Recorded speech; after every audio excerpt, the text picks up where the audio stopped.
뉴욕 증시는 낙폭이 과도했다는 인식에 벤 버냉키 연준 의장의 연임 인준에 대한 불안감마저 해소되자 반등했습니다. 애플 등의 실적 발표를 앞두고 기술주도 강세를 보였습니다. 한편 유럽 주요 증시는 나흘째 하락세를 이어갔습니다. 지난주에 하락이 과도했다는 인식이 확산되며 반등을 시도했지만 통신장비 업체 에릭슨의 실적에 발목이 잡혔습니다. 유가는 뉴욕 증시 상승세에 힘입어 소폭 반등했습니다. 3월 인도분 WTI는 1% 오른 배럴당 75달러 26센트에 마감됐습니다. 이명박 대통령과 만모한 싱 인도 총리는 양국 관계를 장기적 협력 동반자 관계에서 전략적 동반자 관계로 격상하기로 합의했습니다. 원전, IT, 방산 분야의 협력 강화는 물론 교역 규모를 5년 안에 2배 이상 확대하기로 했습니다. 안녕하십니까. 이슈마켓의 최리나입니다. 예상했던 대로 미국 오바마 대통령의 금융 규제안 여파는 컸습니다. 글로벌 증시가 동반 급락을 며칠째 연이어 했었는데요. 뉴욕 증시는 계속해서 다우가 1200선 아래로 밑돌면서 반등을 하긴 했습니다만 아직까지 반등세가 강하게 나오고 있진 않습니다. 일단 은행들의 규제 부담을 딛고 은행주의 반발 매수세가 유입이 되면서 은행주가 반등을 했고요. 장 마감 후에 나오는 기술주 중에서도 애플과 텍사스 인스트루먼트에 대한 기대감 때문에 나스닥이 기술주 중심으로 또 많이 올랐습니다. 벤 버냉키 연준 의장이 계속해서 연임이 확실시된다라는 그런 뉴스도 역시나 호재거리였는데요. 보다 자세한 글로벌 증시 전문가와 함께 알아보죠. 오늘은 메가 마이다스 투자자문에서 강효섭 과장 나오셨습니다. 안녕하세요. 안녕하십니까. 네, 그래도 반등에 겨우 성공을 했네요. 네. 아시아 증시 하락에도 불구하고 이제 최근 과도한 하락세에 대한 반발 매수하고 또 이제 버냉키 의장의 연임 가능성으로 인해서 미국 증시가 이제 상승 전환했습니다. 장중에는 이제 기존 주택 판매가 예상치를 하회한 결과를 보이면서 장중 상승폭을 축소하기도 했었지만은 기존 주택 판매 이 기존 주택 판매 예상치를 하회한 것이 세금 혜택 종료로 인한 것이다. 이런 것이 알려지면서 안도감에 다시 상승세를 지속하게 됐고요. 업종별로는 이제 기술주, 에너지 업종, 은행 업종 이런 것들이 상승세를 주도했습니다. 차트 한번 보시죠. 네. 자, 지금 이 차트가 다우지수 일봉 차트인가요? 네, 이건 일봉 차트. 일봉 차트를 보시면은 이제 21선을 강하게 밑으로 뚫고 간 그림이 나오고 있는데 이게 일봉 차트가 21선을 강하게 뚫고 올라갔다가 오늘은 이제 좀 소폭 반등하는 모습입니다. 네. 소폭 반등하고는 있지만 아직 그 반등세가 미약하고요.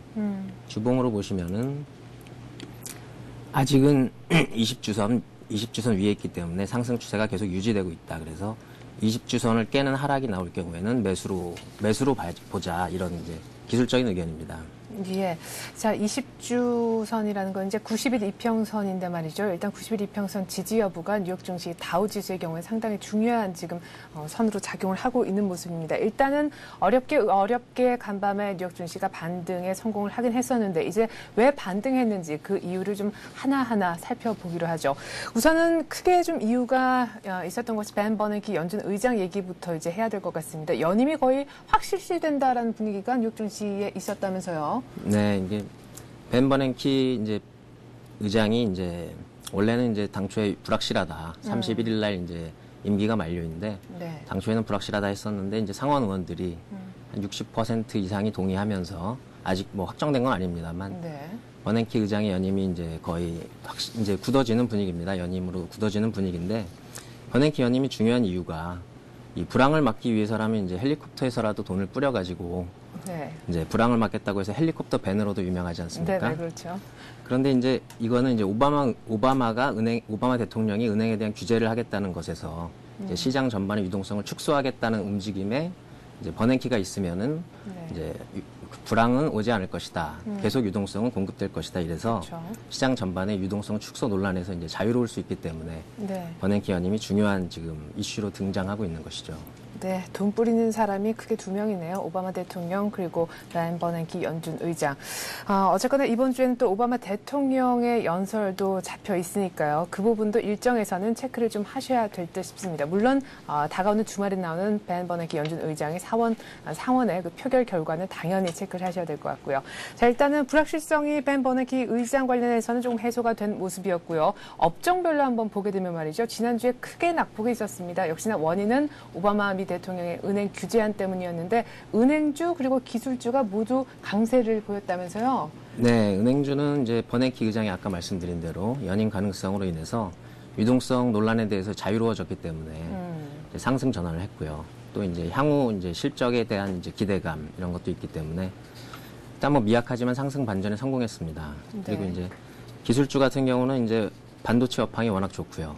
따라서 텍사스 인스트루먼트의 실적 기대감이 있었고 또 애플이 이제 신제품을 출시하면서 이제 어떤 제품 메이커로서 예. 이제 세상을 이제 혁신하는 그런 브랜드로 등장하고 있는데 네. 애플의 순익 그런 기대감 때문에 기술주도 상승 반전했습니다. 네, 지금 뭐 화면에 각각의 어떤 대표할 만한 그런 종목들의 주가가 얼마나 또 많이 상승했는지까지 저희가 한번 확인을 해봤는데요. 자, 장 중에는 특별히 애플과 텍사스 인스트루먼트에 대한 실적 기대감만이 작용을 해서 일단은 기술주 그리고 나스닥이 올랐었고요. 장이 끝난 상황에서 이제 애플과 텍사스 인스트루먼트 4분기 실적이 공개가 됐습니다. 결과가 역시나 기대했던 만큼 좋았다면서요? 네, 이제 먼저 텍사스 인스트루먼트부터 보시면은 네, 4분기 순이익이 이제 주당 52센트로 네, 이제 주당 이제 시장 컨센서스인 50센트보다 소폭 이제 증가하면서 예상치를 상회하는 결과로 끝났습니다. 네. 또 이제 매출액 역시 이제 종전 전망치보다는 소폭 늘어나가지고 30억 1천만 달러로 이제 예상치를 모두 상회하는 결과가 나왔죠. 네.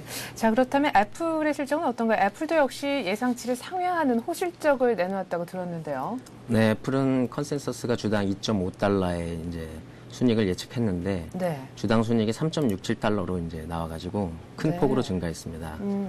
그래서 뭐 아이폰 매출이 가장 크게 매출 증가에 기여한 것으로 지금 나오고 있습니다. 네. 자, 이렇게 애플이 무엇보다도 분기 순이익이 거의 50% 급증해서 예상치를 상회한 점. 사실상 지금 원달러 환율 등등을 감안했을 때 앞으로 실적 개선세를 감안했을 때 IT주가 우리 국내 증시에도 조금 유망하다라는 얘기가 있는데 애플의 효과를 오늘 우리 증시에서도 조금 기대해 볼 수 있을까요? 간단하게 한 말씀 하신다면.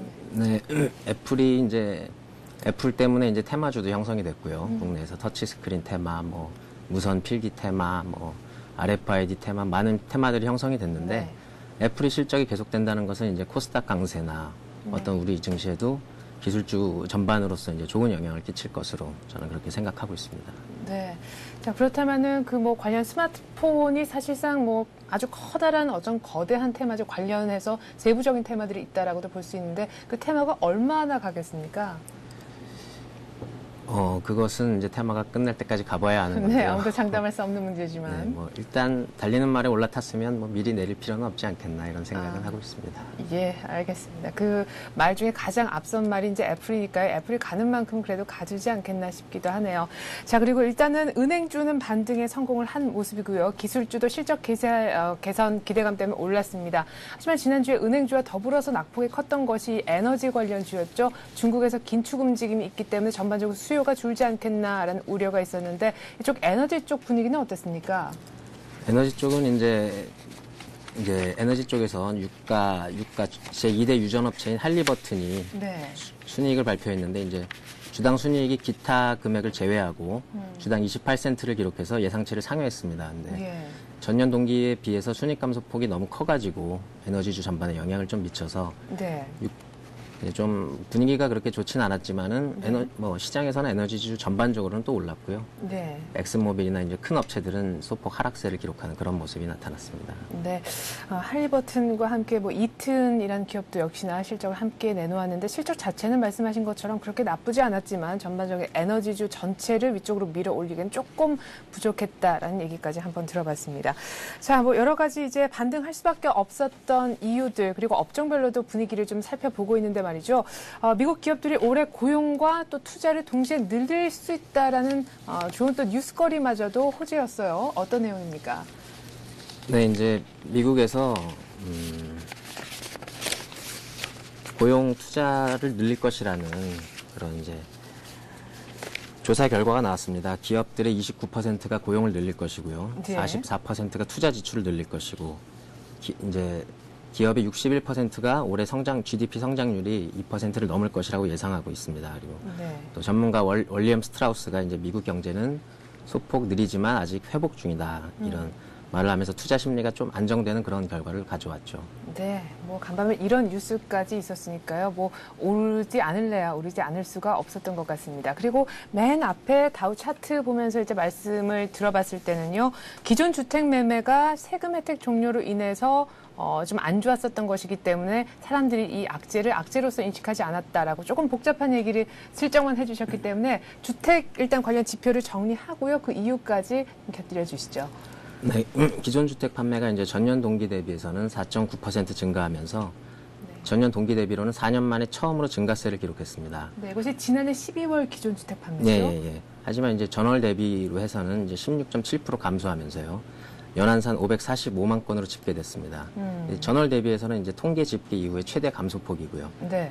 판매 건수가 이제 당초 590만 대를 이제 90만 건을 예상했었는데 이거에 한참 미달하는 그런 결과가 나왔습니다. 네, 그러니까 12월에 와서 기존 주택 판매가 확 준 거네요. 네, 그런데 이제 이게 그렇게 크게 중요치 않게 생각이 되는 게 생애 첫 주택 구입자에 대한 그런 세금 혜택이 8,000달러가 있었는데 그렇죠. 이것이 이제 당초 11월 말로 종료된다고 그런 예정이었기 때문에 이전에 대거 주택을 11월 말 이전에 대거 사람들이 주택을 구입함에 따라서 12월 판매는 이제 큰 폭으로 줄 수밖에 없었고요. 그렇죠. 또 요거를 이제 사람들이 장중에 인식을 했기 때문에 상승폭을 줄이다가 다시 한번 상승하게 된 것이고 또 네. 이제 또 중요한 것은 기존 주택 판매가 이제 중간값이 같이 발표가 되는데 네. 중간값이 이제 2009년 6월 이후에 이제 계속 하락세였습니다. 하락세였는데 이제 2009년 6월 이후에 처음으로 상승 전환한 것도 네. 큰 의미가 있다. 그래서 요 이제 상승 전환을 했다는 것은 이제 기존 주택 판매 건수가 되게 작았음에도 불구하고 샀다는 것은 그만큼 이제 실수요자들이 샀다. 그래서 네. 역시 세제 혜택을 놓치지 않기 위해서 했다는 것에 대한 발표의 신빙성을 더해줍니다. 네, 자 그렇다면 이렇게 주택 쪽에 그나마 좀 괜찮은 얘기들이 좀 지표상에서 보여지고 말이죠. 앞서서 올해 기업들이 고용 투자 계획을 모두 늘리겠다라고 해서 미국의 경기 자체 회복세가 조금 더 빨라질 수 있지 않겠느냐라는 기대감도 있는데 오늘 밤에도 뉴욕 쪽에서 주택 관련 지표가 많이 나온다면서요? 네, 오늘 밤에도 주택 관련 지표가 나옵니다. 그러니까 주로 이제 FHFA 주택 지수라고 주로 이제 중저가 주택의 이제 상황을 반영하고 있습니다. 그 지수하고 주요 대도시의 주택 상황을 반영하는 S&P 케이스 실러 지수. 네. 그래서 이런 것들이 이제 발표가 되고요. S&P 케이스 실러 지수가 이제 20개 대도시의 이제 주택 상황을 반영하기 때문에 경기 회복세를 조금 더 많이 반영한다고 할 수 있고. 네. 0.4% 상승했던 전달에 이제 0.4% 하락했던 달에 이어서 이제 오히려 0.3% 소폭의 상승세를 이어갈 것이다. 그다음에 이제 소비자 신뢰 지수도 발표가 되는데 네. 이게 이제 5천여 가구에 우편을 보내서 조사하는 소비자 신뢰 지수인데 네. 12월 달에는 52.9를 기록한 데 이어서 이번 달에는 53.5가 컨센서스입니다. 그래서 지표는 다 좋아질 것 같은 그런 예상이 있네요. 네, 그래서 아직까지도 소비자 신뢰 지수가 평균치 100에는 아직 모자라지만은 계속해서 이제 침체를 벗어나서 상승으로 갈 것으로 이제 컨센서스가 형성되어 있습니다. 하지만 이제 또 유념해야 할 것이 요새 이제 예상치를 깨는 소비 지표 발표가 많습니다. 그래서 그러게요. 네네. 네, 그거를 한번 유념해 보고요. 또 예. 이제 향후 6개월의 기대치 변화 동향을 한번 주의 깊게 보는 것이 좋겠습니다. 네, 지금 화면에 다른 이제 실적 발표 일정도 나가고 있는데 이렇게 굵직한 세 기업들이 오늘 밤에 또 실적을 내놓는가 봐요. 네, 이제 듀퐁이랑 이제 존슨앤존슨, 야후가 실적 발표를 하는데 듀퐁은 이제 전년은 마이너스였는데 예. 올해는 턴어라운드에서 주당 0.41센트의 순이익을 예상하고 있고요. 네. 존슨앤존슨은 전년 동기에 비해서 소폭 증가한 주당 0.97센트. 야후는 이제 구글과 달리 전년 동기에 비해서 하락한 주당 0.11센트가 예상되고 있습니다. 네, 그래요. 간밤에 뭐 야후 정도를 빼면은 뭐 지표도 그리고 실적도 모두 이전치보다는 지금 예상치가 더 좋은 그런 상황이라서 오늘 또 한번 반등한 뉴욕 증시가 조금 더 반등세를 이어갈 수 있을지 여부도 기대를 한번 해보게 됩니다. 자, 일단은 뭐 지난 주말과 또 그리고 간밤에 열린 사실상 뉴욕 증시, 글로벌 증시는 오늘 밤에 이제 그 간밤에 처음 열리게 되는 것인데 지난주와 비교했을 때 글로벌 증시, 뉴욕 증시 분위기가 반등을 했기 때문에 이제 앞으로 어떻게 될 것인가 여러 가지 말이 많은데 말이죠. 아직까지 어떤 이제 조정은 끝났다고 봐야 된다. 이제는 정말 또 큰 폭으로 내리고 한 번 반등한 거기 때문에 이때 저가 매수에 나서는 것이 바람직하다. 이런 의견도 있더라고요. 어떻게 생각하십니까? 저는 크게 생각했을 때는 올해 이제 미국 증시가 크게 생각했으면 뭐 이렇게 크게 오를 만한 그런 이제 재료는 많이 없다고 생각을 하는데 네. 미국 증시는 이제 그렇다고 해서 뭐 경기가 추가적으로 더블 딥이 온다거나 만약에 더블 딥이 온다고 해도 유동성을 뿌려놨기 때문에 오지 않을 것이라고 생각을 하고요. 네네. 그러면 이제 크게는 박스권을 그릴 것이고 네. 좀 더 자세하게 보면 상승 박스권을 그릴 것인데 네. 주가가 이제 조정을 받게 되면 이제 뭐 어느 정도까지 조정이 올 것인지는 저도 예측할 수가 없지만 네네. 조정이 온다면 계속 사놓으면은 지금보다는 연말 종가가 높지 않겠느냐. 미국은 그렇게 보여지고요. 네. 이제 미국에서 풀린 유동성이 이제 뭐 오바마 대통령이 견제를 하긴 하지만 네. 그것이 과연 가능할 것인가. 그래서 중국이나 저번에 그 말씀드렸던 이머징 국가 쪽으로 예를 들면 한국 같은 곳으로 네. 중국과 한국은 올해 어쩌면 버블을 걱정해야 될지도 모르는 그런 상황이기 때문에 지금 조정이 왔다고 해서 그렇게 특별하게 걱정할 거는 아직 없어 보입니다. 예, 알겠습니다. 일단은 뭐 많은 유동성을 바탕으로 해서 더블 딥은 겪지 않을 텐데 박스권 하단은 예측하기 힘들지만 어쨌거나 조금 그런 상승 박스권 정도를 뉴욕 증시 전체 그림 올 한 해를 보시는다라는 전망까지 한번 들어봤습니다. 자, 이렇게 해서 뉴욕 증시 반등한 것에 대한 여러 가지 이슈들 얘기를 한번 해봤고요. 유럽 증시도 간단하게 마감 상황을 보죠. 유럽은 계속해서 하락세를 이어갔다면서요. 네, 일단 아시아 증시 하락으로 인해서 같이 하락 출발을 했고요.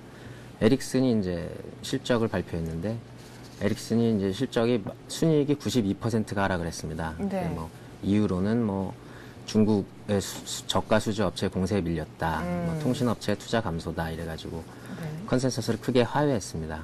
그러면서 이제 하락 마감을 했고 각종 기업들의 분기 실적 혼조세로 인해서 하락 마감했습니다. 네. 자, 그리고 계속해서 또 내림세를 보였었던 유가가 조금 반등을 했다고 들었는데 어떤 이유 때문인지 궁금하고요. 또 얼마나 반등했는지도 궁금하네요. 상품 좀 얘기해 주세요. 네. 이제 유가는 이제 달러하고 미국채 채권이 약해지면서 이제 안전자산 선호 현상이 많이 줄어들었고요. 그럼 따라서 이제 유가는 1% 상승하면서 WTI 지수가 75.26달러. 네. 그다음에 또 이제 달러가 약해지면서 금값 역시 올라가지고 온스당 1,095.7달러를 기록했고요. 네. 이런 이유로 인해서 이제 관련 업종들도 같이 오르고 뭐 달러 약세 이런 것이 가장 큰 원인이라고 할 수 있겠습니다. 네, 달러 약세 그리고 주가 반등 때문에 유가도 겨우겨우 배럴당 지금 WTI 기준 75달러를 회복을 했고요. 금값은 좀 올랐다고는 하지만 아직까지 온스당 1,100달러는 못 미치는 상황에서 끝이 난 것 같습니다. 이렇게 해서 오늘 글로벌 증시는 메가마이다스 투자자문의 강효섭 과장과 함께 봤습니다. 과장님 말씀 잘 들었습니다. 네, 감사합니다.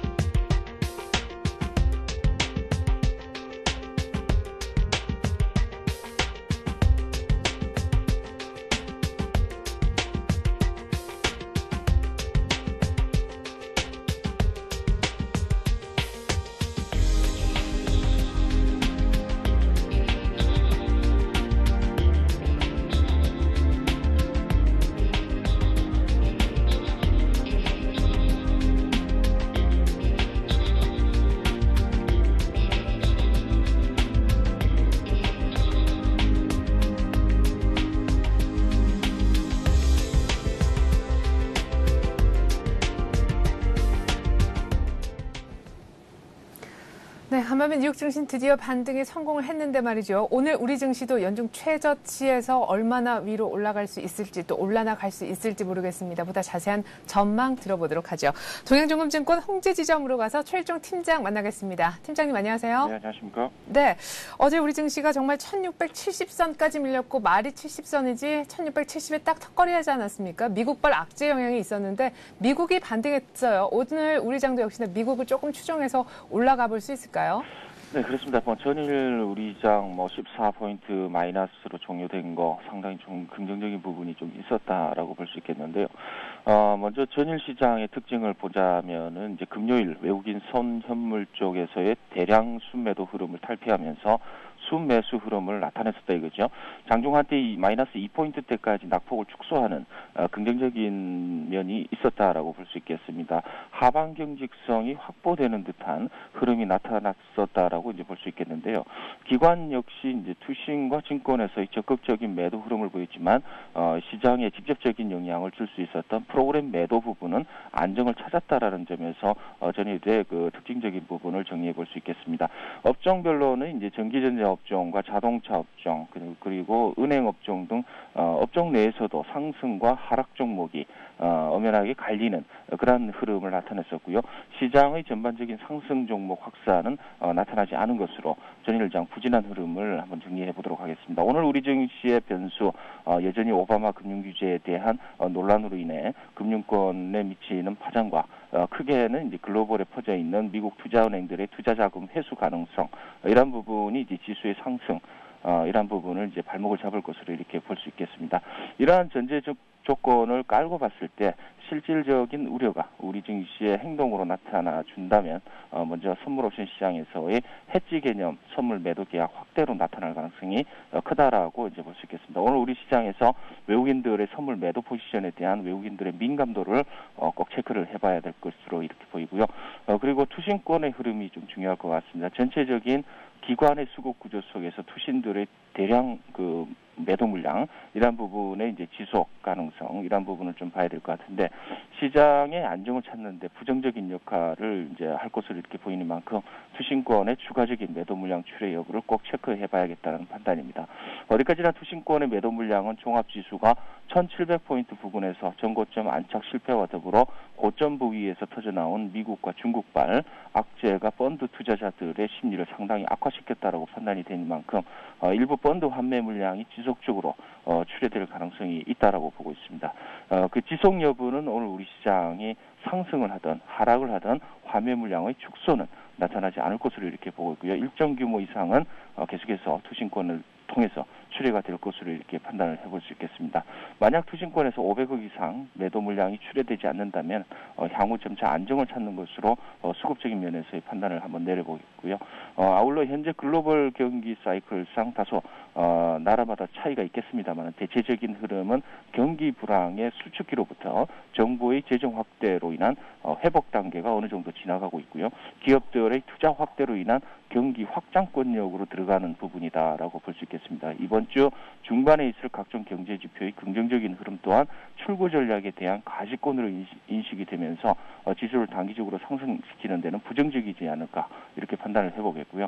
어쨌든 현재 우리 증시는 단기 악재의 충격으로부터 아직 자유롭지 않은 그러한 상황이니만큼 오늘 흐름 보수적 흐름이 지속될 것으로 보고 상승 쪽으로 올라가는 만큼 계속해서 물량 출회가 가시화될 것으로 오늘 변수들을 정리해 보도록 하겠습니다.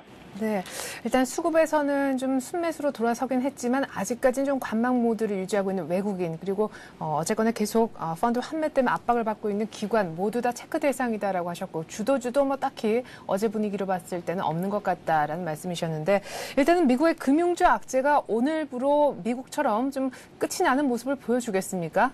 네, 그렇습니다. 일단은 이 악재 자체가 이 단기적으로 해결이 될 사안이 아니다라는 점에서 증시는 급속도로 안정을 찾을 가능성이 없지 않아 있겠다라는 생각입니다. 이 정치적인 논란이라든가 여러 가지 부분에 있어서 좀 시간이 상당히 좀 걸릴 가능성이 좀 큰 걸로 이렇게 볼 수 있겠습니다. 그래서 오늘 우리 투자 전략도 이제 전일에 이제 말씀을 드렸던 부분인데요. 현재의 지수대와 악재의 강도상 방향성을 갑작스럽게 우호적으로 돌릴 수 있는 상황은 아닌 만큼 보수적인 접근 전략은 일정 기간은 필요하다라고 보겠습니다.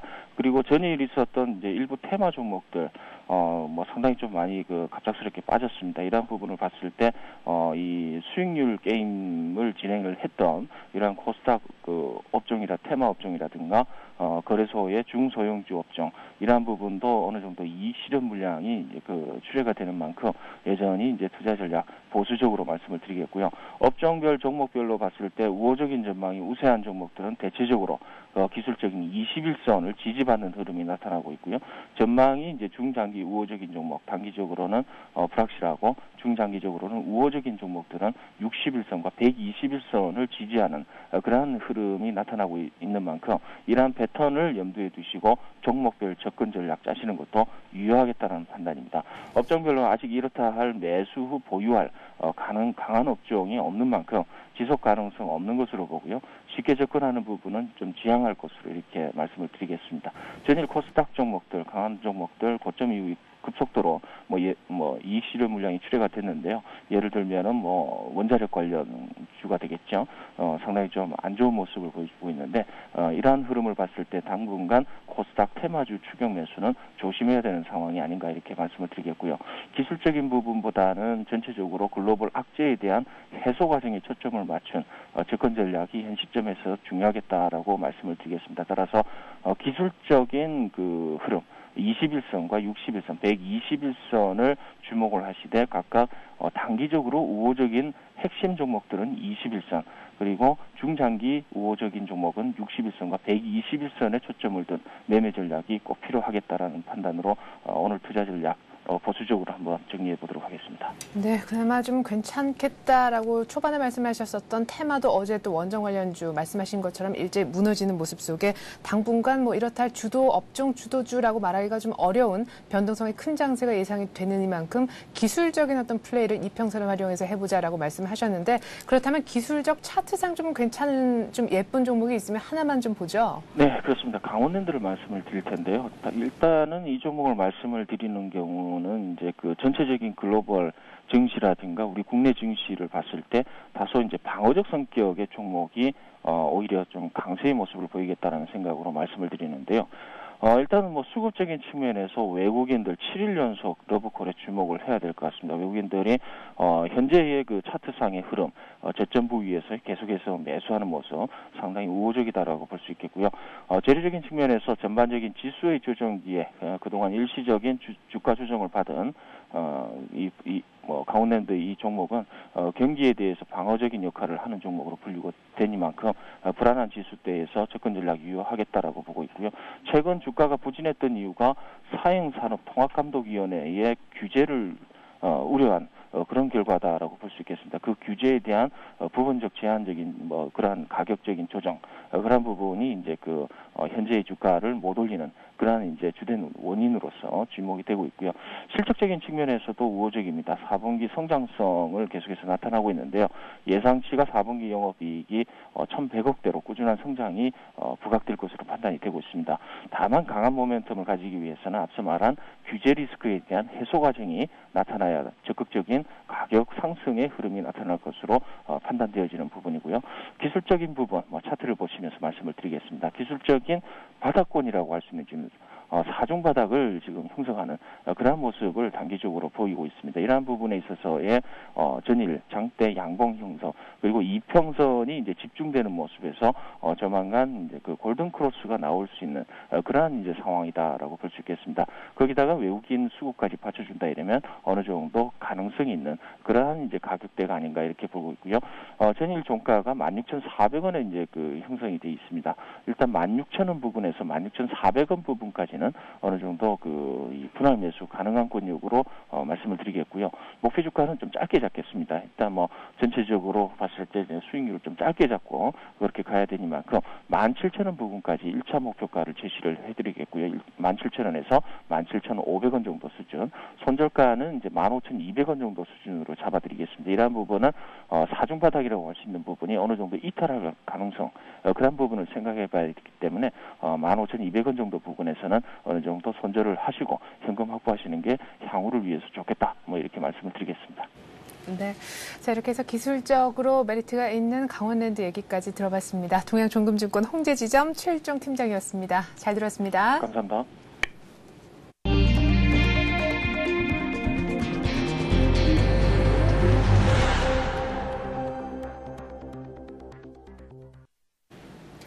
최근 통신업체들이 다른 업종과의 결합을 통해 새 성장 동력을 찾고 있습니다. 교육산업에 신규 진출한 SK텔레콤, 또 자동차 소프트웨어 분야와 결합을 시도하고 있는 KT를 비롯해 탈통신 움직임이 가시화되고 있는 건데요. 성장 정체를 극복하기 위한 통신업계의 모습 한데 모아서 얘기를 들어보겠습니다.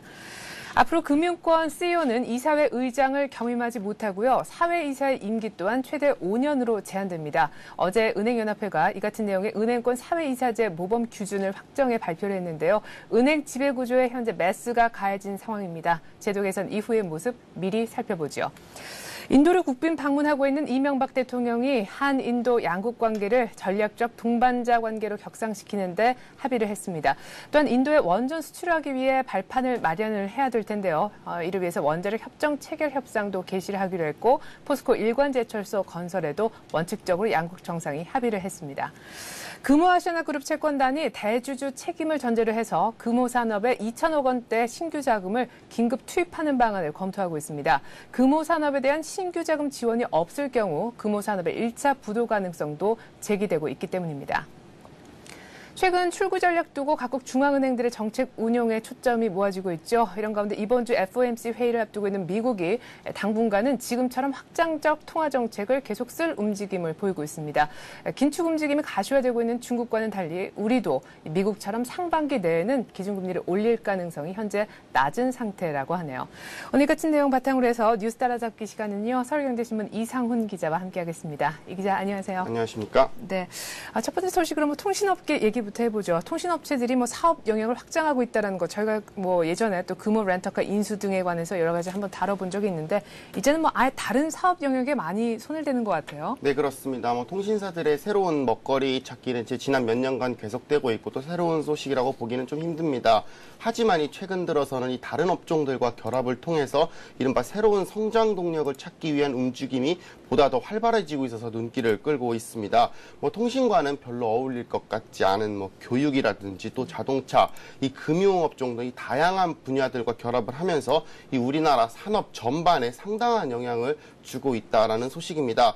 사리를 찾는 것이 그닥 어렵지는 않습니다. 대표적인 국내 최대 통신업체지요. SK텔레콤 같은 경우 이 교육업체인 청담러닝과 함께 개발한 이 새로운 영어 공부 서비스라고 합니다. 잉글리시 빈을 바로 어제 출시를 했다고 합니다. 이 출퇴근하면서 이제 지하철이나 버스에서는 휴대폰으로 보고 또 이 사무실이나 집에서는 이 인터넷으로 영어 학습을 할 수 있다는 소식인데요. 이른바 엠러닝, 모바일 러닝이라는 시장이 보다 더 현실화가 된 것 같습니다.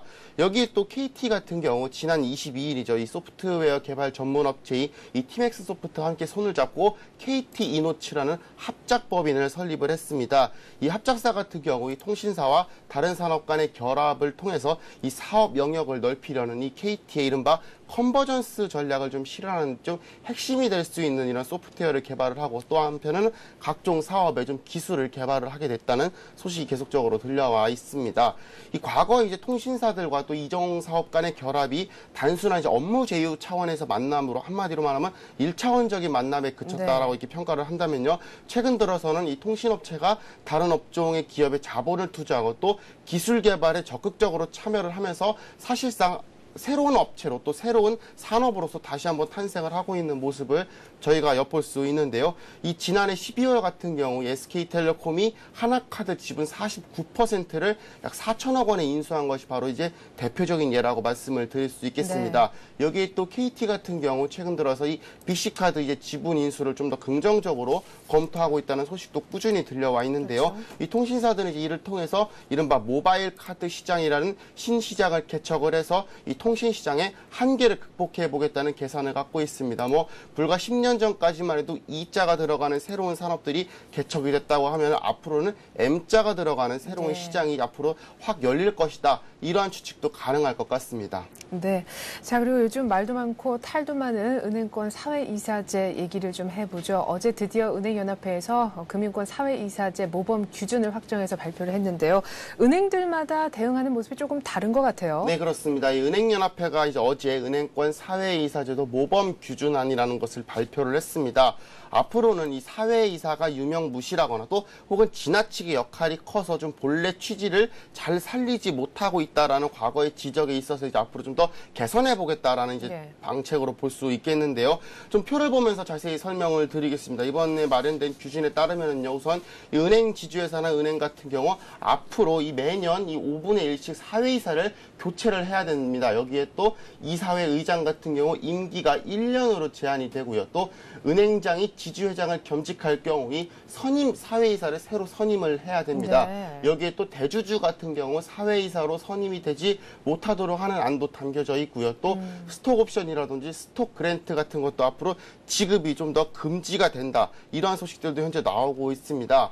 뭐 이 같은 이제 발표가 나오자마자 이 은행들마다 다소나마 좀 반응이 엇갈리는 모습들이 좀 네. 보여지고 있었습니다. 이 사실상 이 정부가 대주주라고 할 수 있는 이 우리금융지주 같은 경우 이 선임 사회이사 돈입을 좀 적극적으로 검토하겠다라고 한 반면에 네. 이 민간 금융권이라고 할 수 있겠죠. 이 신한금융지주라든지 하나금융지주 같은 경우는 좀 더 일단은 다른 회사의 움직임을 지켜본 다음에 좀 결정하겠다. 이런 좀 소극적인 입장을 밝혀서 조금 더 주목을 끌었습니다. 네. 자, 일단은 새 모범 기준의 취지가 사회이사의 어떤 독립성, 전문성을 조금 더 강화시키겠다 하는 것을 보이는데 어쨌거나 말씀하신 것처럼 은행권의 상당한 지배구조의 변화가 예상이 됩니다. 네, 그렇습니다. 은행권의 사회이사 제도가 대대적으로 이제 개편이 되지 않습니까? 이에 따라서 이제 은행권의 지배구조에도 아마도 좀 큰 변화가 불가피할 것으로 현재 보입니다. 우선 이제 이번 개편에 따라서 앞으로 많은 은행들이 올해 이제 주주총회 때 좀 사회이사 상당수를 좀 바꿀 것으로 네. 보입니다. 그동안 KB금융지주를 비롯해서 이제 많은 금융지주 회사들이 사회이사들이 굉장히 오랜 기간 동안 이제 있어서 물론 거기에서 전문성 이야기도 나왔지만 또 한편으로서는 너무 또 오랫동안 고착화 되는 것이 아니냐 이러한 비판도 없지는 않았던 것이 또 사실이고요. 네. 또 최근 들어서 이제 현재 4개 금융지주사와 또 이어에 따른 산하 4개 은행들의 사회이사 62명 가운데 10여 명 정도가 이제 임기와 겸직 제한 등 이른바 이번에 마련된 규정에 걸리기 때문이라는 것도 또 말씀을 해볼 수가 있겠습니다. 네. 또 앞에서 방금 전에 밝혔다시피 오랜 기간 이 CEO를 역임하고 있는 이른바 금융지주사들의 장수 CEO에 대한 거취 역시도 좀 관심사라고 볼 수 있겠는데요. 이 대표적인 경우 이제 하나금융지주의 김승희 회장 같은 경우 최근 CEO만 13년째 역임하고 있고요. 네. 또 이제 라흥찬 신한금융지주 회장 같은 경우 무려 19년째 이 CEO 회장을 장기 집권하고 있는 부분입니다. 특히 이제 라 회장 같은 경우 이제 올 3월 달에 이사회 의장 임기가 이제 끝나게 되는데요. 앞으로 연임을 포함해서 좀 어떤 선택을 있을지 좀 더 관심이 모아지는 대목이라고 또 할 수 있겠습니다. 하지만 그렇다고 해서 이번 모범 규준안이 결코 문제가 없느냐? 그렇지만 또 않은 것 같습니다. 무엇보다도 이번에 마련된 모범 규준 가장 큰 문제점으로는 이것이 바로 이제 업계가 필요해서 자율적으로 만든 것이 아니라 금융당국이 사실상 강제한 것이 아니냐 이런 점이 포인트라고 할 수 있습니다. 한마디로 최근 들어서 계속적으로 좀 논란이 불거들고 있는 이 관치금융이라는 것이 좀 더 세지는 것이 아니냐 이런 비판들을 해볼 수 있는 것입니다.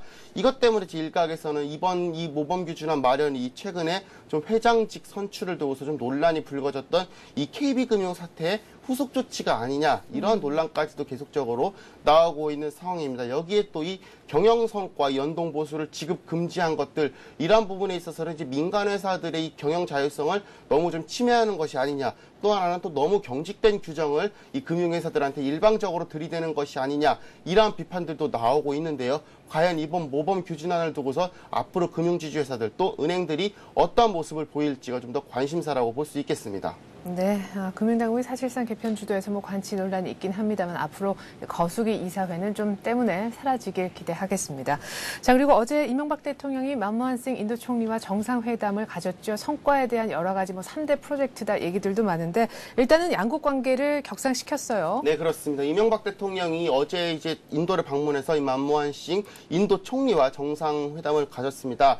이번 회담에서 한국과 인도 양국이 양국 간 관계를 이 전략적 동반자 관계로 격상하기로 합의를 했습니다. 이제 과거에 이 장기적 협력 동반자 관계에서 한 단계 높인 것인데요. 예. 이른바 정치, 외교, 사회, 문화 등 이 다양한 분야에서의 관계를 좀 더 보다 포괄적으로 강화를 하기로 했다. 이렇게 말씀을 드리면 될 것 같습니다. 네. 이에 따라서 이제 한국과 인도 양국은 좀 더 안보라든지 또 방위산업 분야에서 지금보다 한 차원 더 높은 협력 관계를 좀 더 구축하게 됐다. 이렇게 말씀을 드릴 수가 있겠습니다. 이 앞으로는 이에 따라서 이제 양국 간의 이 외교 차관을 수석 대표로 하는 이른바 외교 안보 대화를 이제 신설을 할 예정이고요.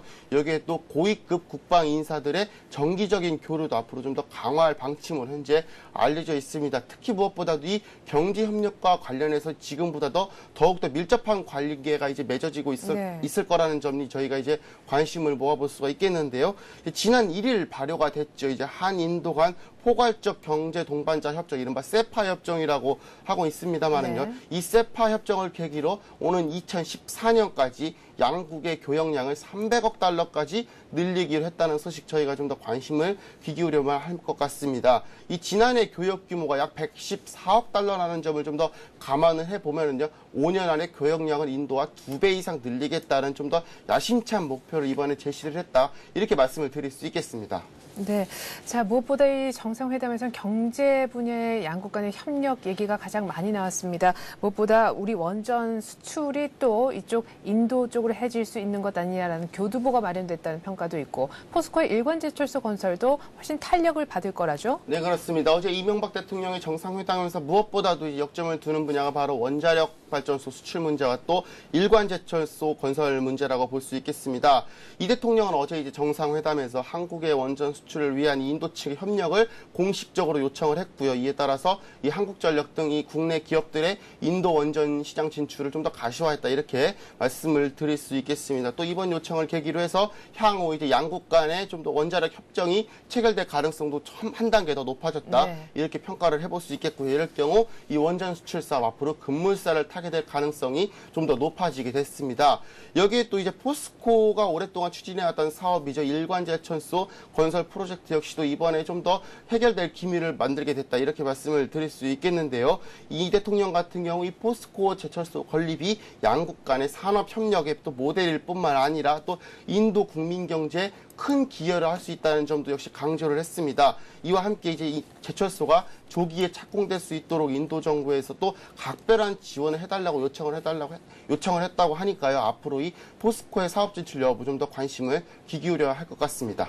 네, 다음으로 금호아시아나그룹 구조조정 얘기를 좀 해보겠습니다. 지금 금호 쪽 채권단이 결국 금호 산업에 너무 급하니까 2천억 원 정도의 긴급 자금을 투입할까 지금 생각을 하고 있다면서요? 네, 그렇습니다. 금호아시아나그룹 채권단이 대주주 책임을 전제로 이 금호 산업에 2천억 원대의 신규 자금을 긴급 지원하는 방안을 현재 검토하고 있는 것으로 알려져 있습니다. 이 채권단의 고위 관계자들에 따르면은요, 이 금호그룹 오너들의 부실 경영에 대한 책임을 지고 이 담보를 제공할 경우 이 금호 산업에 만기 도래하는 이 상거래 채무 변제용으로 약 2천억 원대의 자금을 지원하는 방향을 현재 적극적으로 검토하고 있다라고 밝혔습니다. 이에 따라서 채권단이 이번 주 중에 이 서면 동의 절차를 밟게 될 것으로 알려졌습니다. 아마 금호 산업이 이대로 둔다고 하면 좀 더 1차 부도 가능성도 배제할 수 없기 때문에 네. 이러한 좀 전략이 나온 것으로 풀이가 되는데요. 하지만 신규 자금 지원이 예정된 대로 곧바로 진행될지에 대해서는 아직까지도 좀 불투명하다, 이렇게 말씀을 드릴 수 있겠습니다. 무엇보다도 이제 앞서 언급한 조건들이 완전히 충족될지 여부, 아직까지는 좀 확실하게 말씀드릴 수가 좀 없는 네. 부분이 있고요. 또 대주주의 담보 조건도 과연 이제 자금 지원을 할 만큼 충분한 것인가, 이 부분도 앞으로 좀 더 적극적으로 따져봐야 할 것 같습니다. 또 이제 대우건설 이 재무적 투자자들과 이 지분 매각 해결 실마리가 아직까지도 좀 크게 잡히지 않았다는 점 역시도 좀 자금 지원에 걸림돌이 되지 않을까 싶기 때문에요. 2천억 원의 자금 지원설이 나오기는 했지만 좀 더 앞으로 좀 더 긍정적으로 봐야 될지는 보다 더 지켜봐야 될 것 같습니다. 네. 한편 그리고 중국이 최근 들어서 긴축 움직임을 본격화하고 있는 가운데 이제 미국, 또 다른 G20 나라죠. 미국의 중앙은행과 또 우리나라의 중앙은행은 각각 어떤 식으로 이 출구 전략에 한 발짝 한 발짝 나아갈지가 관심인데요. 중국은 이미 지금 많이 알려져 있고 미국 그리고 우리나라의 중앙은행 움직임 간단하게만 짚어보죠. 네, 그렇습니다. 미국 이제 연방준비제도 이사회가 이제 내일이죠. 이제 금리 정책을 결정할 예정인데요. 이 시장에서 예상하는 대로 아직까지는 좀 더 긴축 정책으로 전환하기에는 좀 더 시기상조다. 이러한 점을 좀 더 다시 한번 확인할 가능성이 현재로서는 좀 높아지고 있습니다. 무엇보다도 이제 미국 실업률이 10%에 이르고 있고요. 또 물가 상승률도 1%대로 낮기 때문입니다. 무엇보다도 이제 아직까지 경기 회복이 좀 더 가시화되지 않았고 또 이제 물가 상승률이 아직까지는 인플레이션을 걱정할 단계가 아니라는 점 역시도 금리 인상을 굳이 서둘러서 할 필요가 없다라는 점, 저희가 이 미국에 있어서는 좀 짚어볼 만한 대목인 것 같습니다. 우리나라 역시도 이러한 부분에 있어서 결코 이제 미국과 있어서 좀 더 다른 상황은 아니라고 볼 수가 있겠는데요. 네. 무엇보다도 이제 한은 이제 오늘 이제 지난해 4분기에 GDP 성장률을 발표를 할 것인데, 여기에 따라서 이변이 없는 한 호조세가 예상되기는 합니다. 하지만 아직까지도 이제 실업률이 우리나라 역시도 높아지고 있고 특히 올해 같은 경우 이 대통령께서도 말씀하셨고도 정부 전반적으로 좀 이 고용 문제에 초점을 맞추지 않겠습니까? 네. 그런 부분에 있어서 아직까지는 좀 더 확장적 정책의 무게감을 둬야 된다는 점 저희가 짚어볼 수 있겠고요. 또 우리나라 역시도 이 물가 상승률이 아직까지는 높지 않다는 점 역시도 인플레이션을 걱정하기에는 좀 더 때이른 감이 없지 않나. 이런 부분에 있어서 우리나라 역시도 좀 금리 인상 같은 경우 앞으로 일단은 상반기 중으로서는 좀 올릴 가능성이 그렇게는 높지 않을 것이라는 점 저희가 생각을 해볼 수 있겠습니다. 네, 잘 들었습니다. 이렇게 해서 오늘 뉴스 알아잡기 시간은요, 이상훈 기자와 함께했습니다. 이 기자 수고 많았습니다. 고맙습니다.